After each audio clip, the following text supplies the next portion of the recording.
Hey y'all, got another read aloud for you. This is called Miss Nelson is Missing, and it's by James Marshall.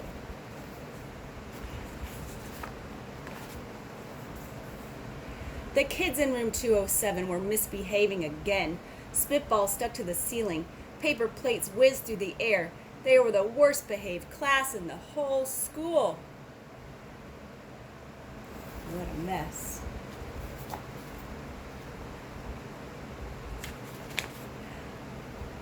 Now settle down, said Miss Nelson in a sweet voice. But the class would not settle down. They whispered and giggled. They squirmed and made faces. Not respectful, is it? They were even rude during story hour. What is he doing? And they always refused to do their lessons. Something will have to be done, said Miss Nelson. Dun dun dun. The next morning, Miss Nelson did not come to school. Wow, yelled the kids, now we can really act up. They began to make more spitballs and paper planes. Today, let's be just terrible, they said. Not so fast, hissed an unpleasant voice. A woman in an ugly black dress stood before them. I am your new teacher, Miss Viola Swamp, and she rapped the desk with her ruler. Where's Miss Nelson? Asked the kid. Never mind that, snapped Miss Swamp. Open those arithmetic books. Miss Nelson's kids did as they were told. They could see that Miss Swamp was a real witch. She meant business. Right away she put them to work, and she loaded them down with homework.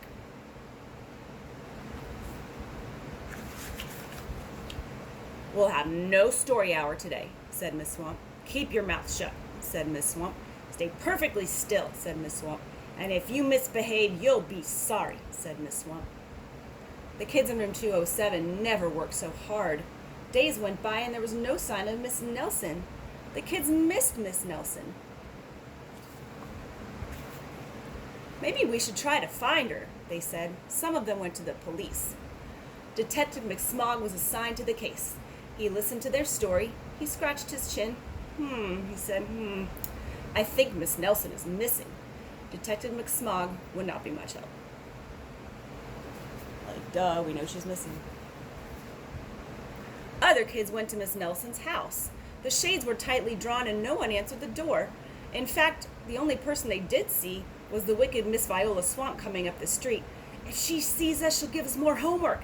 They got away just in time. Maybe something terrible happened to Miss Nelson. Maybe she was gobbled up by a shark, said one of the kids.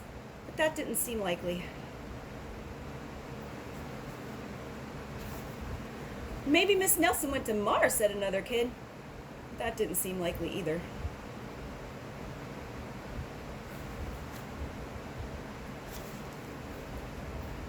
I know, exclaimed a know-it-all. Maybe Miss Nelson's car was carried off by a swarm of angry butterflies. But that was the least likely of all.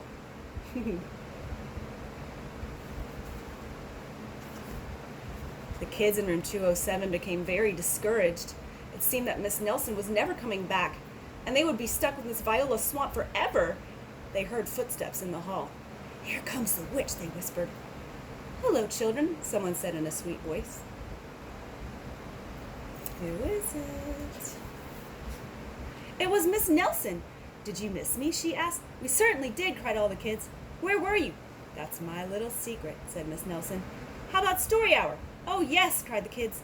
Miss Nelson noticed that during story hour, no one was rude or silly. What brought about this lovely change? She asked. That's our little secret, said the kids.